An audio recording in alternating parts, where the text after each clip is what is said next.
Comment est-ce que je pourrais résumer? La peur peut être une émotion trompeuse. Ce qui de loin peut sembler effrayant ne l'est pas forcément quand on s'en rapproche. Nous avons souvent peur de ce que nous sommes conditionnés à craindre.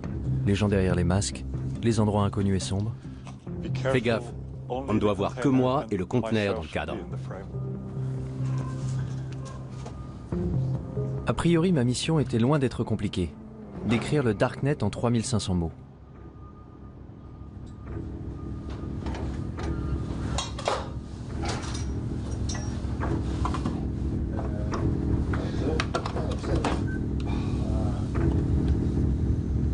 Alors comment je m'étais retrouvé là? Dans un conteneur clandestin à la périphérie de Berlin, avec 2 crypto-anarchistes sans visage me faisant faire le tour de leur lab. Non, je ne filme pas mes doigts. Jamais? Compris? Ok. Un des trucs qui m'intéresse en ce moment, c'est de fabriquer un dispositif qui reproduise la norme de communication vocale sécurisée de l'armée américaine, mais qui serait accessible à tous. Comme ça, n'importe qui pourrait se connecter avec ce petit appareil et crypter sa voix en utilisant les lignes téléphoniques traditionnelles. Mais qui cette puce aiderait-elle au final? Des terroristes pour voler à couvert? Ou des révolutionnaires dans les régimes dictatoriaux? Quand j'étais jeune, j'ai lu 1984. Et c'était comme... En un sens, il était visionnaire, mais d'un autre côté, il était très optimiste, parce qu'il ne pouvait pas imaginer les développements technologiques que nous avons connus depuis. Et d'un point de vue technologique, c'est déjà bien pire. Ça donne une société qui vit en état de surveillance permanente. 1984? Je suis né en 1984. Oui, ça c'est moi juste là. C'est précisément l'année qu'Orwell avait imaginé comme étant le début de la fin de notre vie privée. Un monde dans lequel Big Brother nous surveillait en permanence. Mais personne n'y prêtait vraiment attention. Pourtant, c'est cette année-là que les familles heureuses ont pu installer le premier ordinateur Macintosh chez elles. 10 ans plus tard, ma génération serait déjà dépendante aux écrans. We installed the internet on our computer just a short time ago, and I haven't been able to get the kids off it ever since. Petit à petit, nous sommes tous devenus accros. Ça a commencé avec des jeux, des chats, des emails, même des films. Nos goûts se sont développés avec Internet. Mon premier amour, mon deuxième amour, mon troisième. ICQ, puis Facebook, Google, Twitter. Arrivé à l'âge adulte, j'avais passé une bonne partie de mon temps en ligne. Pourtant, je ne m'étais jamais dit qu'il pouvait y avoir une autre facette à explorer. Le fameux Deep Web. À vrai dire, je n'avais pas la moindre idée de la façon de le trouver.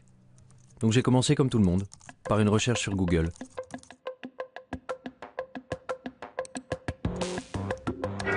What lurks beneath the surface of the internet? The deep web. What is it exactly? Well, it's kind of a vague term because it's comprised of anything that's just not indexed by search engines. Ok, tout ce qui n'est pas indexé. Je n'irai donc pas bien loin avec Google. If we want to compare the size, then one great analogy is that the surface internet, the stuff that's indexed by Google, that would be sort of like the tip of an iceberg. La partie émergée de l'iceberg? The majority of users can only access 1% of all the information the World Wide Web has to offer. The rest, deep beneath the surface, is known as the deep web. Donc le Deep Web est une sorte de dépôt de données inaccessibles, rempli par les banques, les gouvernements, les entreprises, et contenant en plus une partie invisible? There's the regular internet, and then there's something called the darknet, an underground system of anonymous websites that are untraceable. Qu'est-ce que le Darknet? Pendant longtemps, tous ceux qui voulaient agir en secret, acheter de la drogue ou des objets volés, trouvaient que c'était très difficile à faire dans le monde réel. Parce que dans le monde réel, il faut rencontrer le vendeur et ensuite, il faut le payer d'une façon ou d'une autre. Parler du Darknet, c'est évoquer une nouvelle forme de commerce, un nouveau marché où les identités des acheteurs, des vendeurs et de l'argent lui-même échappent à la police ou à quiconque essaierait de traquer le crime ou d'autres choses. You can find ways to launder money, hire a hitman, get guns, The deep web is used by many to buy fake identities. Websites offer green cards, driver's licenses, and passports. Some use it for more sinister reasons, such as human trafficking or drug exportation. Ok, tu vois ça? C'est un système d'exploitation conçu pour les hackers. Rien à voir avec Windows ou quoi que ce soit de ce genre. Un système d'exploitation élaboré spécifiquement pour le piratage informatique. Tel Aviv est un hub pour les experts en cybersécurité. Ça n'a donc pas été difficile de trouver Danor Cohen, un pirate informatique white hat, qui agit pour la bonne cause. La première chose que Danor m'a montré, c'est à quel point ceux qui utilisent l'Internet ouvert sont vulnérables et exposés. Tu vois ça? Il y a le mot de passe réseau. Incroyable, non? Maintenant, imagine que tous tes secrets, tous tes mots de passe bancaires, ton Gmail, ton Facebook, toutes tes conversations privées, que tout ça soit visible avec un seul mot et envoie. En faisant le tour du quartier, Danor avait pu s'introduire dans l'ordinateur de pratiquement tous les gens à 100 mètres à la ronde. Comme les hackers, ils pouvaient intercepter mes informations sur Internet, tout comme la police pouvait utiliser ces mêmes outils pour surveiller les criminels. Si on est sur l'Internet ouvert et qu'on parle d'un trafic de drogue, il y a des systèmes qui balayent le réseau automatiquement. Il n'y a pas d'intervention humaine là-dedans. Et tu seras rapidement convoqué pour enquête. Mais sur le Darknet, rien ne permet d'arrêter à temps quelqu'un de faire ce qu'il veut. Je veux qu'on comprenne parfaitement ce qu'est le Darknet. Vous installez un logiciel dont la fonction essentielle est de cacher votre activité. Well, you're going to need some software. One of the most popular is called Tor. Tor? Which originally stood for the Onion Router. The Onion Router. Onion Router. It was made by the US Navy. How does Tor do it? Well, it takes your data and it bounces it around the world over several different data nodes. That way, no person or agency can figure out where the data came from or where the data is going. If you want to keep yourself invisible online, there is absolutely nothing better than Tor. Cela semblait incroyable. Sous couvert d'un anonymat complet, n'importe qui pouvait réussir à commettre le crime parfait depuis son salon entre deux épisodes de sa série préférée sur Netflix, sans que personne ne le sache. En à peine quelques secondes de téléchargement, Tor était sur mon bureau. La porte du Darknet était grande ouverte. Goodness, this is quite extraordinary. Such a large rabbit hole. I'll just take a look inside. La question était, où aller?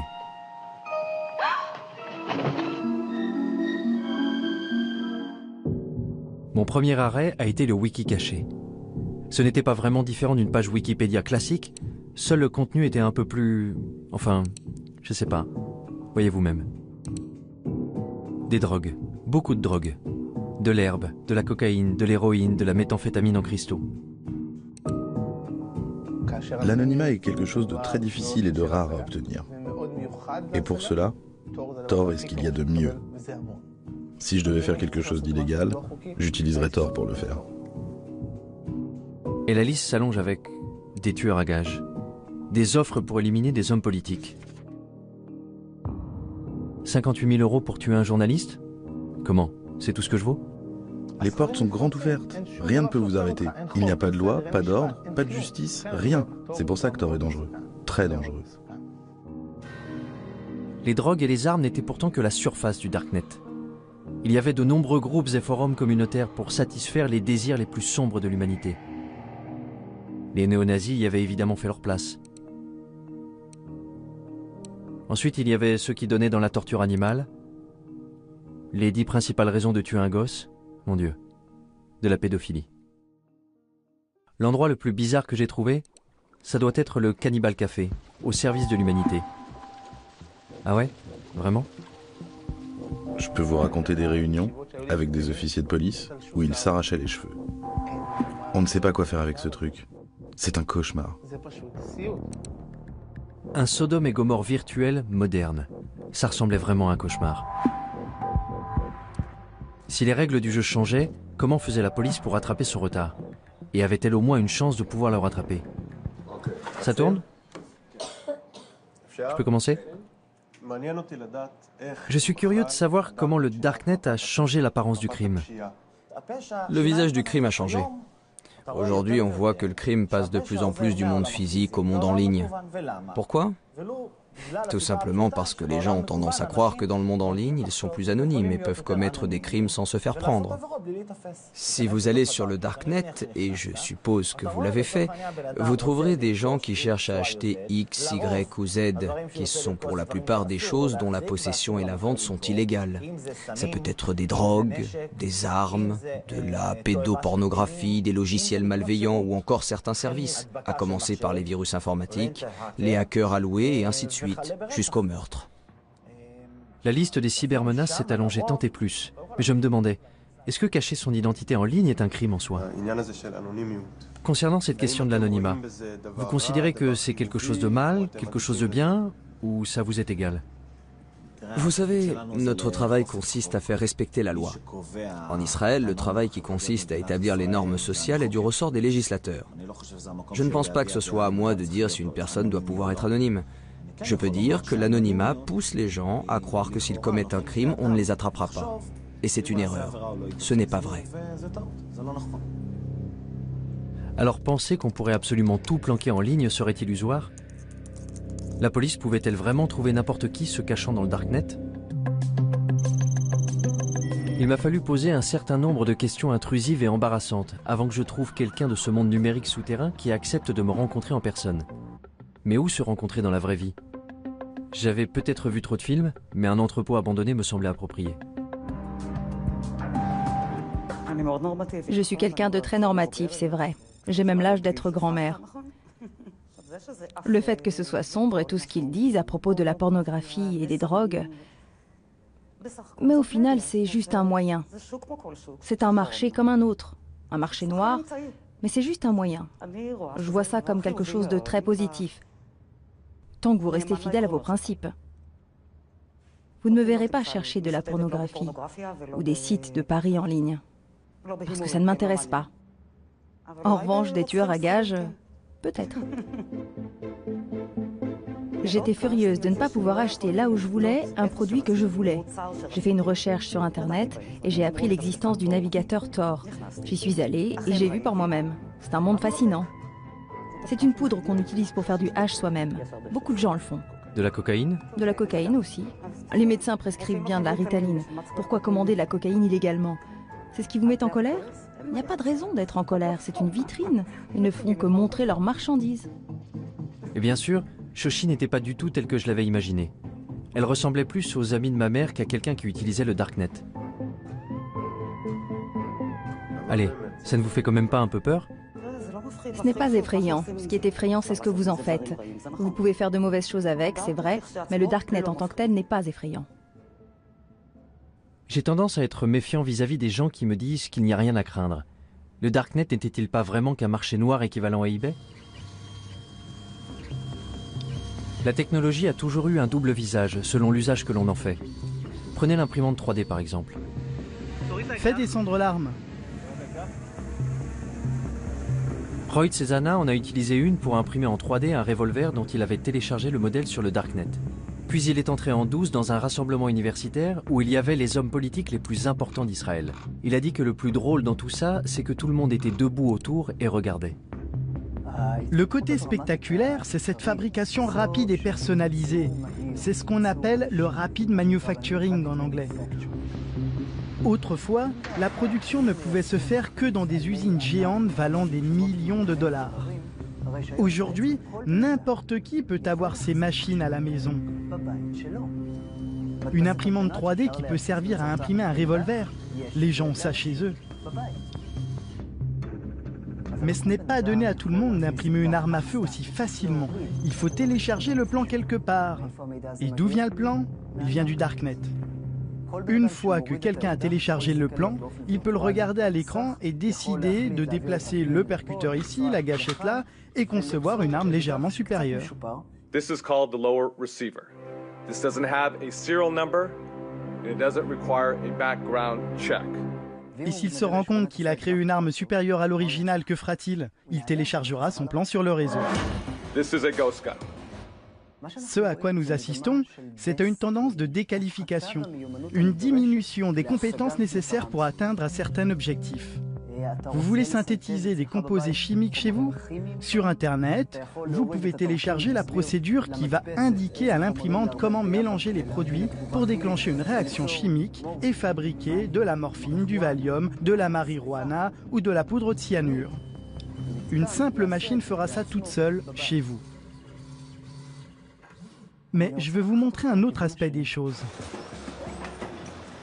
Les laboratoires médicaux produisent des médicaments à des prix astronomiques que les patients n'ont pas les moyens de payer. Ceux qui ont la capacité, par exemple, de passer des plans à la production maison de médicaments vont commencer à le faire d'ici 10 ou 20 ans. Un processus identique à celui des armes en 3D va se produire. Ils commenceront à apporter des améliorations.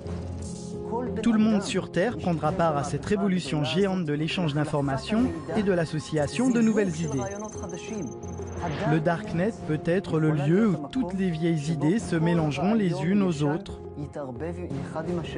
Comme l'a dit Matt Ridley, les idées vont commencer à avoir des relations sexuelles entre elles pour finalement donner naissance à des idées nouvelles et incroyables.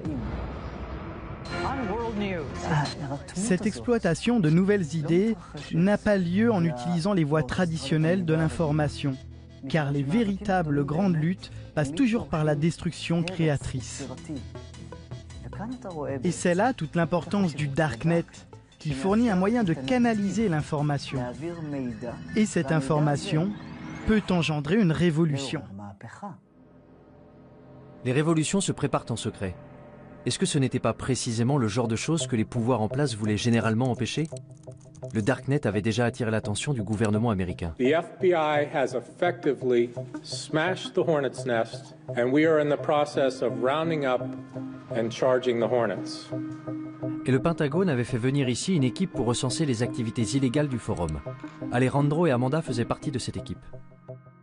Nous sommes en quelque sorte des hackers alloués. Notre travail consiste à explorer une grande partie de ce que le Darknet a de plus sombre, mais aussi à le divulguer. De toute façon, on peut retrouver les pédophiles. On peut retrouver les tueurs à gages quand ils sont réels. On communique ces informations au projet Tor et on transmet certains de ces éléments à la police. Parce que, soyons très clairs, les créateurs du projet Tor ne veulent évidemment pas favoriser l'exploitation des enfants.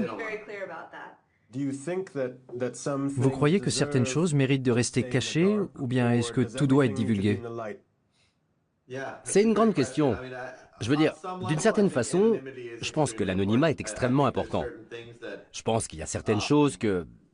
Je veux dire, il y a de vrais méchants ici. Il y a les méchants que tu veux, à cause desquels les utilisateurs ont besoin d'anonymat.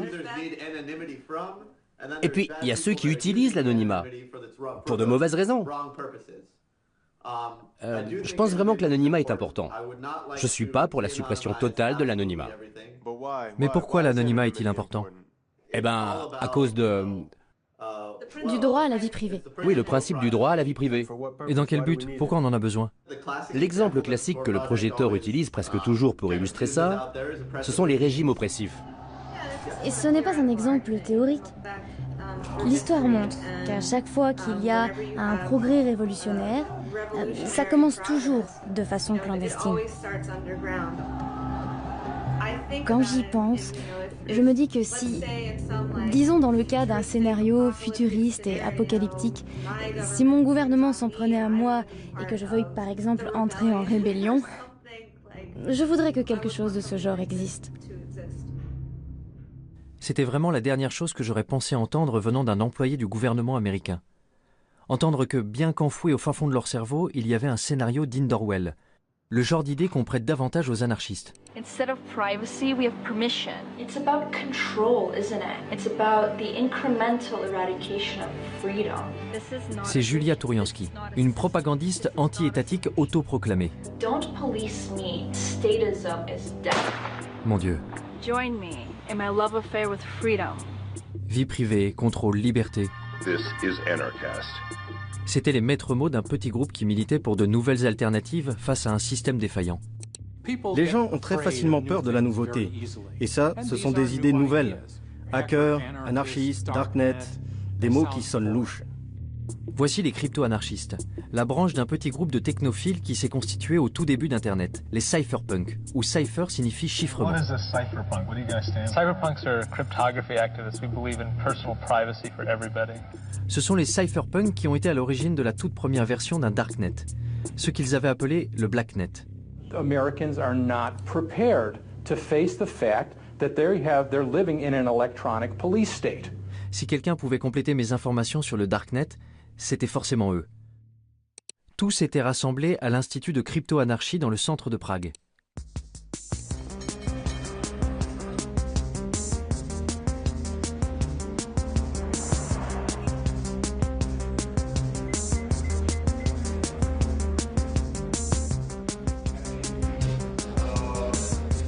Parallelnipolis représente des outils et des moyens pour protéger nos libertés contre les tendances autoritaires des institutions politiques et sociales. Désolé, c'est vraiment privé. Vous ne pouvez pas prendre ces personnes en photo, ok? Pénétré dans le congrès des hackers à Parallelnipolis, je ne savais absolument pas dans quoi j'étais sur le point de m'engager. J'étais même tellement incertain que j'avais fait le tour du pâté de maison avant de me décider à entrer. Et quand j'avais finalement pu trouver quelques participants pour parler devant la caméra, ce n'était pas sans condition. C'est bon? Super. On entre?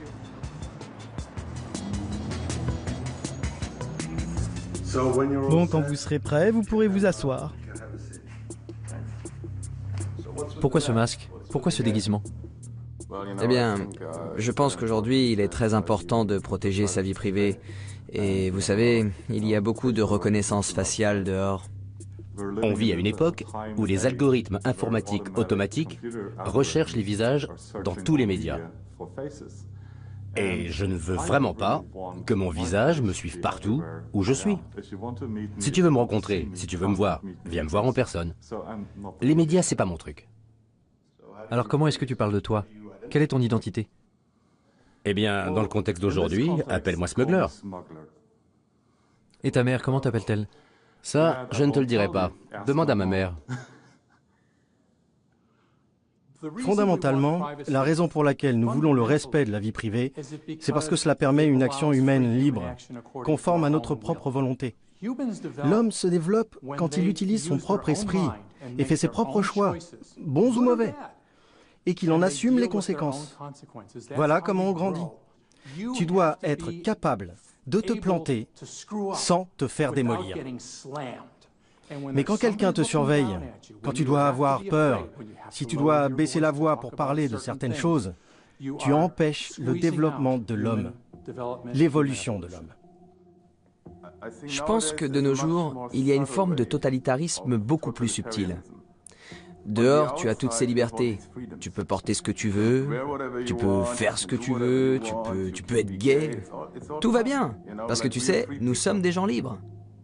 Dans les systèmes totalitaires précédents, le fait de ne pas être libre était beaucoup plus clair pour les gens. Maintenant, c'est genre, tu es ce consommateur heureux qui peut regarder tous les films sur Netflix, mais dès que tu essaies vraiment de pousser un petit peu pour changer le système, tu te fais attaquer. Et tout le monde te dit « Ouais, c'est quoi ton problème? Like-moi sur Facebook, c'est tout. » Quand on est assis face à l'ordinateur chez nous, on est dans un environnement qu'on associe a priori à la vie privée. Mais ce qu'on fait en réalité, c'est qu'on crée des choses sur tous les toits. Et en ne nous protégeant pas, on a tout simplement ouvert notre espace privé au monde entier. Et moi je dis, attention, ce que vous faites là, vous ne le feriez pas si vous compreniez vraiment ce que ça implique. Parce que vous ne faites ça pour rien d'autre dans votre vie. Je n'ai jamais été particulièrement soucieux de la vie privée. Quand j'ouvre une appli sur mon téléphone, je ne me demande pas vraiment où ces données vont finir. Facebook, Google, ce sont des systèmes de surveillance. À chaque fois que tu utilises un produit qui est gratuit, il faut bien que l'entreprise paie ses salariés. Ce qui signifie que tu n'es pas vraiment le client puisque tu ne payes rien. Ça veut donc dire que le produit, c'est toi. Je ne vais pas arrêter d'utiliser Facebook. Je ne vais pas arrêter d'utiliser Google. Pas tant qu'ils ne se mettent pas à pourchasser les gens et à les tuer. L'idée que les gens de ma génération arrêtent soudain d'utiliser un média social semblait un peu folle. Et grosso modo, mes amis étaient de mon avis. Je veux dire, c'est nul que tu ne puisses pas dire tout ce que tu as envie de dire. Je pense que j'ai admis l'idée que j'étais surveillée. Je ne fais rien d'illégal. Pas sur Internet. Si je n'ai rien à cacher, pourquoi est-ce que je devrais avoir peur? Je me demande si j'ai quelque chose à cacher. Ta vie privée n'est pas violée au moment où quelqu'un prend tes photos et les met en ligne. Ce n'est pas là qu'il y a violation de ta vie privée. Il y a violation de ta vie privée quand quelqu'un veut tes photos et les stocke. C'est à ce moment précis qu'il y a violation. Quelqu'un qui prend tes données et qui les stocke. Parce qu'il pourrait avoir envie de les utiliser. Et c'est cette menace du pourrait que nous percevons tous inconsciemment. Tout le monde fait quelque chose de mal. Peut-être que tu trompes ta femme, ou que tu étais ivre à cette fête, et tu as gardé cette photo ridicule de toi. Et ensuite, ils peuvent utiliser cette information pour appliquer une loi qu'ils n'appliquaient même pas avant. Ou alors tout simplement pour te faire chanter publiquement. Quand tu es dans un état où tu n'as pas d'intimité, où tu n'as pas d'anonymat, tu es toujours inquiet à l'idée que quelqu'un te surveille. Quelqu'un qui te punirait physiquement, ou dirait du mal de toi dans ton dos, ou te ferait honte. Chez les humains, la honte est une arme de destruction massive. Alors que devons-nous faire pour préserver notre liberté? Porter des masques? Pendant tout ce défilé de mode imprimé en 3D, je n'arrêtais pas de penser à quel point il était paradoxal de croire qu'on ne pouvait être libre qu'en se cachant. Particulièrement en Occident, où nous sommes tellement habitués à tout exposer. J'étais au Caire au moment du printemps arabe, en même temps que Shira Frenkel, qui écrivait sur les événements dramatiques qui s'y déroulaient. Désormais, elle écrit pour BuzzFeed des articles sur les technologies de cryptage comme Tor. En Occident, on croit que le Darknet est noir et diabolique et malveillant, alors qu'ailleurs dans le monde, on ne l'appelle pas le Darknet. On ne le voit pas comme un terreau diabolique. On considère que c'est un lieu pour échanger l'information librement et en toute sécurité. J'ai rencontré des militants LGBT dans certains pays d'Afrique et du Moyen-Orient qui considèrent que c'est un des seuls refuges qui leur reste. Et quand je leur dis qu'aux États-Unis nous l'appelons le Darknet, que c'est comme ça que nos hommes politiques l'appellent, ils rient et ils trouvent que c'est absurde. Ils disent « Mais c'est là où nous sommes en sécurité, c'est là que nous pouvons parler, c'est là que je peux être moi-même en sécurité. » Il y a donc de grandes parties du monde où le simple fait d'être connecté suffit à vous faire arrêter. Alors pour ces gens qui savent qu'ils ne sont pas en sécurité en ligne, qu'ils ne sont pas en sécurité, ne serait-ce que pour envoyer des emails ou faire partie de groupes Facebook, les technologies cryptées peuvent effectivement être une bouée de sauvetage. Je pouvais comprendre cette nécessité du Darknet pour ceux qui vivent sous un régime dictatorial. Mais la liberté est un des fondements des sociétés démocratiques, non? Aujourd'hui, nous sommes à la croisée des chemins entre deux systèmes gouvernementaux en compétition. D'un côté, celui dans lequel Big Brother contrôle la vie de ses citoyens, et de l'autre côté, la domination des masses. Le gouvernement tente de se sécuriser et de sécuriser ses citoyens. Pour cela, il doit arrêter la menace que représentent les loups solitaires, les terroristes. Ceux qui voudraient faire tomber le gouvernement par la force.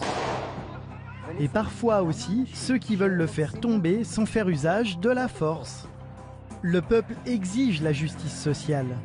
La question qui se pose est, comment le gouvernement peut-il empêcher l'action des terroristes et des criminels sans nuire à la liberté d'expression? Et il n'y a toujours pas de réponse satisfaisante à cette question. Que feriez-vous si votre devoir était de protéger votre population et que vous voyez une énorme menace? Vous deviendriez hystérique et vous commenceriez à surveiller absolument tout le monde. Parce qu'un seul terroriste qui vous glisserait entre les doigts représenterait un tel danger que vous ne pourriez tout simplement pas prendre le risque de commettre une seule erreur. S'il suffisait d'un terroriste pour nous rendre hystériques, alors 19 d'entre eux répartis dans 4 avions avaient suffi à mettre le feu au monde entier. Dans les mois qui avaient suivi le 11 septembre, le Congrès américain avait adopté le Patriot Act et la NSA avait mis en place les programmes de surveillance massive qu'elle souhaitait faire adopter depuis des années. I take the threat of terrorism seriously, and I think we all do. Il allait falloir plus d'une décennie avant que Snowden révèle que la NSA ne s'était pas contentée de surveiller les terroristes. Elle avait également espionné des millions d'Américains innocents. I think it's really disingenuous for the government to justify programs that have never been shown to keep us safe, but cost us liberties and freedoms that we don't need to give up. Quand je suis revenue aux États-Unis et que je parlais aux gens des fichiers Snowden, beaucoup d'entre eux haussaient plus ou moins les épaules en disant « Et alors, qu'est-ce que tu crois ? Bien sûr que le gouvernement fait ça, bien sûr que le gouvernement nous surveille de telle et telle façon. » Et là, j'ai trouvé que c'était intéressant. Que d'un côté, il y ait ces fichiers, ces documents qui allaient révéler d'une manière sans précédent la façon dont le gouvernement nous espionnait, et qu'en même temps, il y ait des Américains qui haussent les épaules en disant simplement « Et alors ?» Ils disent qu'ils veulent l'information parce que c'est pour notre bien. Eh bien, ça pose un problème. D'abord, parce qu'ils recueillent et récupèrent absolument tout ce qu'ils peuvent, uniquement parce qu'ils en ont le pouvoir, et aussi parce que, pour être honnête, si vous êtes au gouvernement, si vous faites ce genre de travail, il y a de grandes chances pour que vous ayez une sorte de tendance obsessionnelle au contrôle, psychologiquement parlant. Ils aiment contrôler. Ils ne veulent rien laisser au hasard. Quelque chose de grave pourrait arriver si ceci, si nous ne contrôlons pas cela. Sauf que quelque chose de grave peut toujours arriver. Mais si on va par là, c'est sans fin. On peut voir dans les notes internes de la NSA que le gouvernement des États-Unis et la NSA avaient commencé à faire circuler des documents dans lesquels ils enseignaient à leurs agents les failles non pas des terroristes, mais de prédicateurs musulmans. Lorsque le gouvernement commence à lister les failles de prédicateurs musulmans, on désigne un et dit « lui, il regarde des pornos en ligne ». Tout à coup, le gouvernement a le pouvoir, juste comme ça, de détruire la réputation et la crédibilité de toute personne dont il n'approuve pas le message. I have a dream that one day this nation will rise up. Peut-être, je dis bien peut-être, que même pour les plus grands prédicateurs, comme Martin Luther King, qui entre parenthèses trompait sa femme à gauche et à droite et fumait de l'herbe, ce qu'il essayait de cacher, peut-être que ce serait pareil, et que s'il était vivant aujourd'hui et s'apprêtait à fonder le même mouvement pour donner des droits aux Noirs en Amérique, le gouvernement pourrait l'en empêcher très facilement. Et s'il est possible de faire ça à n'importe qui, jusqu'où cela peut-il conduire l'État? Quand les voix opposantes sont plus entendues? Quand il n'y a pas de véritable démocratie pour pouvoir forcer le gouvernement à changer de cap et à choisir une direction plus stable? Cela augure des temps obscurs. Si c'était le cas, où le prochain Martin Luther King pourrait-il alors diffuser son message? Pour les crypto-anarchistes réunis à Prague, la réponse était claire. Dans des endroits comme le Darknet. Mais pour eux, la diffusion du message n'était que la première étape. L'étape suivante consistait à construire des systèmes pour remplacer entièrement ceux du gouvernement. Les crypto-anarchistes sont des anarchistes qui croient en l'utilisation de la cryptographie pour créer une zone libre, une terra nova, un territoire libre entouré de murs de cryptographie. Grâce à la cryptographie, ils peuvent discuter, utiliser des monnaies cryptographiques et créer, dans une très large mesure, un monde séparé dans lequel ils peuvent évoluer. Mais comment ce monde séparé pourrait-il bien fonctionner si nous sommes complètement dépendants de l'État? Ce que l'État crée, c'est un amas de bureaucratie, des tâches dénuées de sens que l'on doit faire chaque jour, comme aller au bureau et subir toutes ces taxations. Mais l'État répond également à des nécessités premières, comme la sûreté, la sécurité, les routes et tout le reste. Cependant, toutes ces choses peuvent être fournies par le secteur privé au moyen d'outils décentralisés. Donc, tout cela peut être pourvu par des fournisseurs internationaux, ou par un fournisseur d'un tout autre pays. Les frontières n'ont plus aucun sens dans cet environnement. Car sur le Deep Web, l'endroit d'où tu te connectes, ça n'a absolument aucune importance. Donc l'alternative à l'État dans les systèmes grandissants du Dark Web est un appel à la révolution? J'ai finalement réussi à trouver Julia Touriansky, dont les clips tape à l'œil sur YouTube m'avaient conduit à Prague. But you cry, prove anarchy works, and we say, welcome to anarchy, population everyone. Y avait-il une chance pour que les idées anarchistes soient un peu plus pragmatiques de vive voix? Vous savez, je pense que les gens ont besoin de conseils. Les gens ont besoin d'un certain degré de gouvernance. La différence, c'est que la gouvernance ne doit pas être imposée aux gens. Aussi longtemps qu'on peut se désengager et partir, alors moralement, c'est en accord avec une philosophie anarchiste. Donc bon, je ne suis pas naïve. Je ne pense pas qu'il y aura un grand effondrement qui nous donnerait une magnifique anarchie. Je crois que l'idée, c'est plutôt de créer ces petites communautés pour soi-même et de trouver des endroits d'où on a la possibilité de se désengager et qui se diversifient et qui soient plus dispersés et plus accessibles. L'un des systèmes utilisés par la communauté crypto-anarchiste pour se désengager était le Bitcoin. Une crypto-monnaie permettant d'effectuer des transactions en ligne de manière anonyme et qui avait déjà fait les manchettes des journaux du monde entier. Et une fois que vous avez la monnaie virtuelle, vous n'êtes pas très loin de commencer à bâtir des États virtuels. Hier, il y avait une conférence sur la BitNation, qui est un projet qui montre que la technologie blockchain peut être utilisée pour des services qui, en temps normal, ne sont fournis que par les gouvernements et les États. BitNation is creating a new world where thousands or millions of nations actually compete for customers by offering better services. It's a world where everyone can choose. La BitNation est une nation, et être une nation implique de connecter entre eux des gens qui partagent des valeurs similaires, familiales, etc. Nous sommes d'accord. Donc je dirais que la BitNation est un État apatride. Si vous dissociez la gouvernance du territoire, vous n'avez pas à craindre pour vos propres principes de gouvernance. En parallèle de l'État apatride, il y aurait des crypto-marchés en ligne pour les produits de tous les jours. En gros, la version familiale et conviviale de ce que j'avais déjà vu sur le Darknet. Il y aura des crypto-marchés décentralisés, anonymes, qui seront techniquement impossibles à fermer par le gouvernement. Le système financier et social va s'effondrer. Aucune approche rationnelle ne peut dire comment le système social va pouvoir survivre, surtout quand il y a tellement de personnes âgées et seulement un petit nombre de gens jeunes et productifs. Je pense donc que le système social du gouvernement va s'effondrer. Et donc passer à quelque chose de totalement nouveau peut être une bonne chose. Le gouvernement qui s'effondre, des systèmes parallèles pour le remplacer. Les crypto-anarchistes étaient dans la droite ligne des cypherpunks et de ce qu'ils avaient écrit en 1988. Regarde ce que les cypherpunks écrivaient avant que la technologie d'aujourd'hui existe. Je veux dire, ils peuvent être fiers d'eux. Vous avez raison. Lire leurs écrits revenait un peu à lire une prophétie de science-fiction. À l'ère électronique, la vie privée est nécessaire pour une société ouverte. Tout ce qu'ils avaient prédit il y a plus de 30 ans était effectivement en train de se réaliser aujourd'hui. Bitcoin, construire des systèmes anonymes avec de l'argent électronique. Wikileaks, la crypto-anarchie permettra de mettre en libre circulation les secrets nationaux. Darknet, des systèmes qui permettent de faire des transactions anonymes. Crypto-marché, un marché informatique anonyme permettant d'échanger des biens illicites et volés.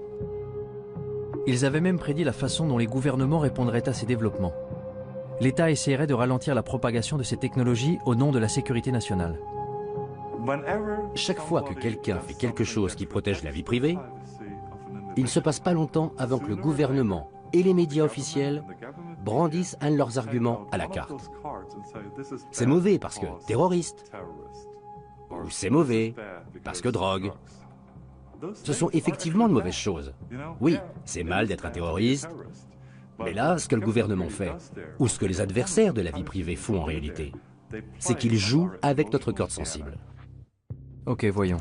Wikileaks, gouvernement des États-Unis. The United States strongly condemns the illegal disclosure of classified information. It threatens our national security. If this becomes a standard currency, it could radically and dramatically transform the role of central banks. A few years ago, we learned of an underground website called Silk Road. Our push for increased funding aimed at fighting cyber drug dealers. Silk Road a été associé au Darknet, jusqu'à ce que le gouvernement américain le ferme. C'était le marché le plus important du genre, avec des mouvements atteignant 1,2 milliard de dollars en produits, essentiellement de la drogue. The biggest criminal trial in the history of the internet is over this morning. The mastermind of the Silk Road website was sentenced to life in prison without parole. Pour presque tous ceux que j'ai rencontrés à Prague, Ross Ulbricht n'avait rien d'un baron de la drogue. Il avait plutôt été la victime la plus visible des efforts du gouvernement pour éliminer les cryptomarchés du Darknet en faisant de lui un exemple. Si on prend l'histoire des cypherpunks, de la crypto-anarchie, c'est en fait l'un des premiers exemples dans le monde réel d'une contre-économie opérationnelle. Et ça a été un énorme succès. Vous aviez le marché Darknet, vous aviez une certaine forme d'anonymisation, vous aviez une certaine forme de monnaie numérique anonyme, et c'est devenu très important, très vite. Et c'est essentiellement à cela que tient le pouvoir explosif de quelque chose comme Silk Road.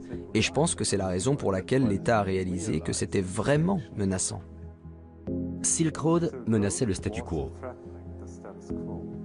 Il menaçait le pouvoir de l'État.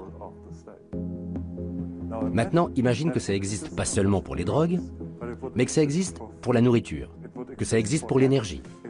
Si tous les biens de la planète étaient disponibles sur le marché noir à des prix raisonnables, l'État perdrait la plupart de ses revenus, la majeure partie de sa capacité à réguler, la majeure partie de sa capacité à favoriser certaines entreprises. Alors, que se passerait-il ensuite?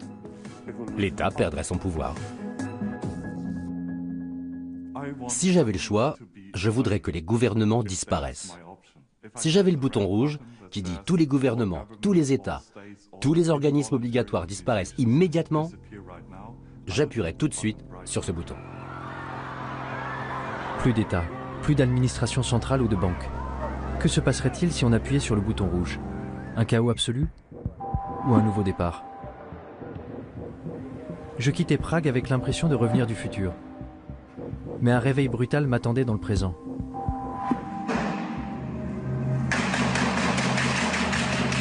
Deux attentats à Paris, un aux États-Unis, un avion abattu en Égypte. N'avions-nous pas effectivement besoin de protection plus forte vis-à-vis de ces gens, même au prix du sacrifice d'un peu de confidentialité? You can't have 100% security and also then have 100% privacy and zero inconvenience. We're going to have to make some choices.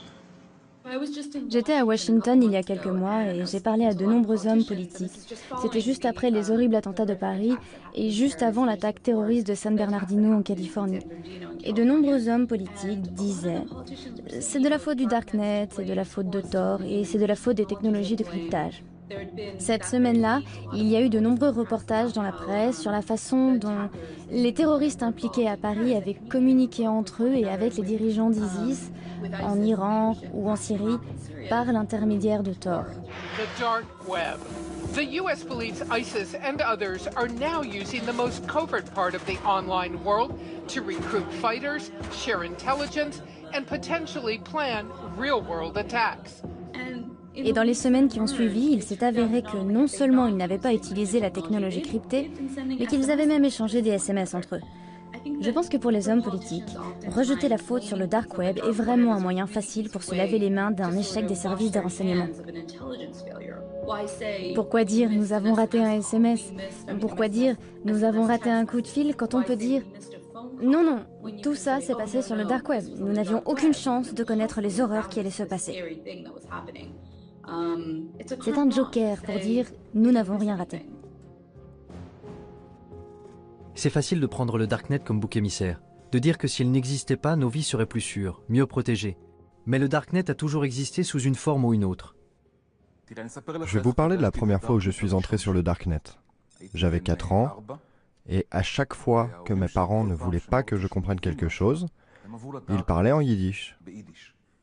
Le yiddish était leur Darknet à eux. À l'âge de 4 ans, je vivais dans 2 réseaux parallèles. Dans le réseau ouvert, en hébreu, et dans le réseau en yiddish, où je pouvais sentir les émotions, voir les regards, et sentir la colère, entre autres, mais pour moi, tout était crypté. Alors le Darknet n'est pas seulement un lieu, il correspond à un besoin fondamental que nous avons tous. Get ready to amazing revolutions in what is to be human. Selon Yankee Margalit, un évangéliste pour le mouvement pour concilier l'homme et l'évolution, notre façon de penser avait besoin d'un reset. Le Darknet est un endroit très intéressant.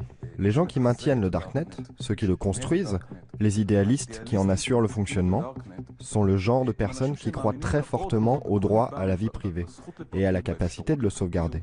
Tout ce que je sais, c'est que notre combat pour une vie privée telle que nous l'avons connue est pathétique. C'est pathétique, parce que c'est un combat que nous avons perdu depuis bien longtemps.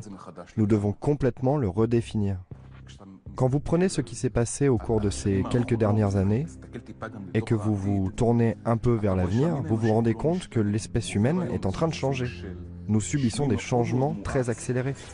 Nous connectons la technologie à la biologie, nous relions la biologie à l'électronique, et je pense que nous créons une nouvelle espèce humaine. Nous créons une espèce humaine améliorée et plus connectée. Ce que nous faisons aussi, c'est que nous prenons des individus et que nous les connectons à quelque chose de plus grand qu'eux. Cela me rappelle le processus par lequel des cellules individuelles ont créé l'homme.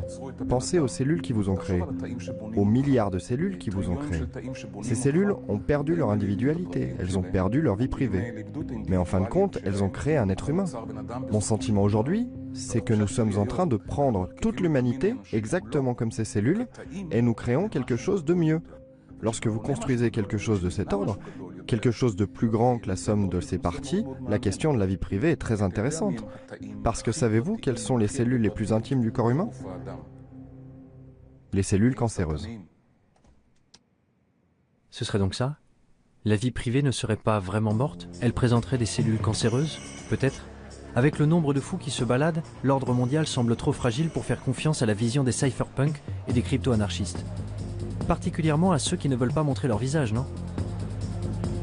Je m'apprêtais à terminer mon article, mais juste à ce moment-là, Smuggler sortit de l'ombre. Dans un chat IRC privé, il fit un sacré pas en avant pour un extrémiste de la vie privée.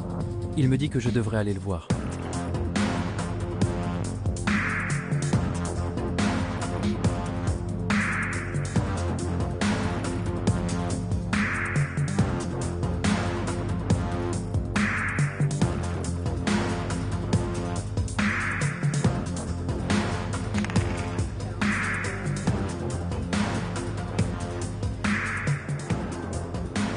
Se balader dans les rues de Berlin avec deux types masqués m'a mis un peu mal à l'aise. Même si nous nous étions déjà rencontrés une fois. Je me demande ce que le chauffeur de taxi a bien pu penser. Réfléchis à ça. Psychologiquement, les raisons pour lesquelles tu étais nerveux et... Non mais regarde-toi. Mais la peur peut être une émotion trompeuse. De quoi était-je censé avoir peur au juste? Des cellules cancéreuses? Ou de renoncer à la vie privée et à l'individualité pour devenir un seul et grand organisme? Tu ne peux pas faire travailler tous les gens de la même façon. Et on observe ça aussi dans la nature. En agriculture, par exemple. Si tu utilises exactement les mêmes méthodes, exactement les mêmes cultures tout le temps, tôt ou tard, ton exploitation agricole déclinera. Parce que la réalité a besoin de la diversité pour se stabiliser.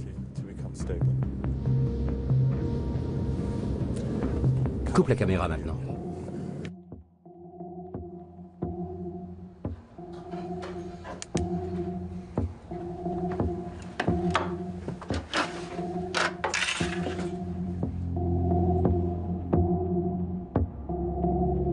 La vie privée est aux idées ce que l'évolution est à la biologie.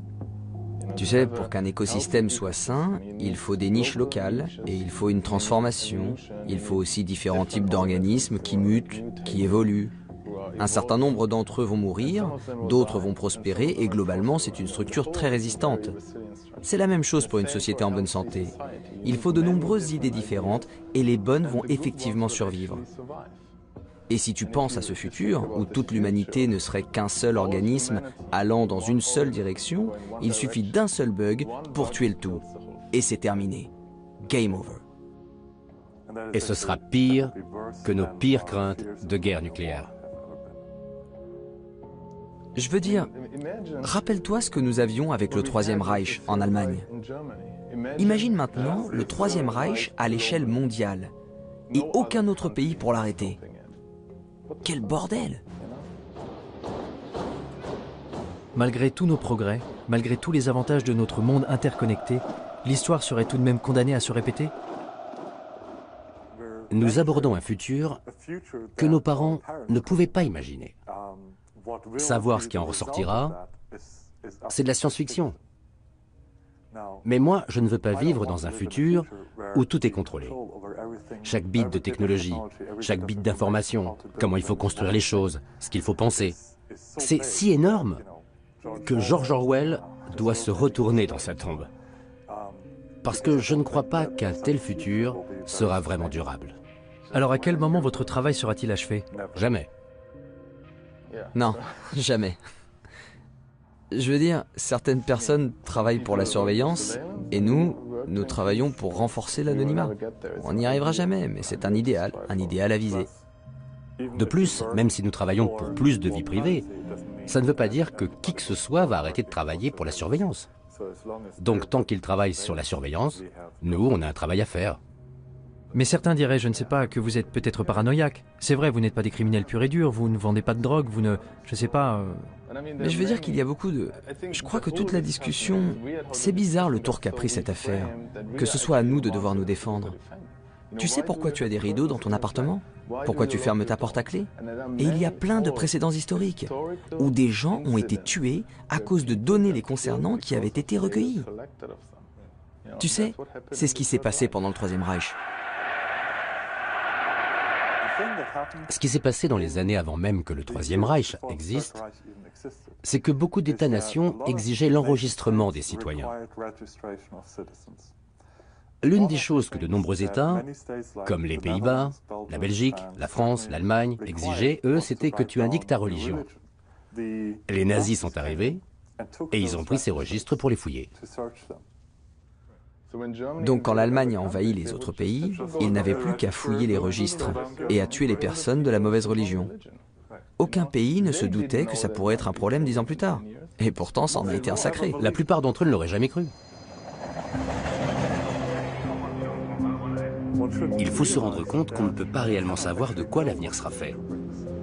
On n'arrive pas à se représenter la merde qui se passe dans le monde aujourd'hui. Alors dans 5 ans, encore moins. En quittant le conteneur, j'ai rallumé mon téléphone et trouvé mon chemin sur Google Maps. J'ai ouvert Gmail pour envoyer l'article à mon rédacteur en me demandant quelle conclusion tirer de tout ça. Où m'avait conduit cette exploration du terrier? Le Darknet n'était pas le monstre diabolique que j'avais eu tendance à imaginer. Il semblait au contraire qu'il puisse être le seul endroit qui nous reste pour échapper à la surveillance de plus en plus attentive de Big Brother. Un lieu où nous pourrions nous débarrasser de nos anciennes identités pour en créer de nouvelles, et même bâtir des mondes nouveaux. Un endroit où nous pourrions bénéficier d'une vraie liberté.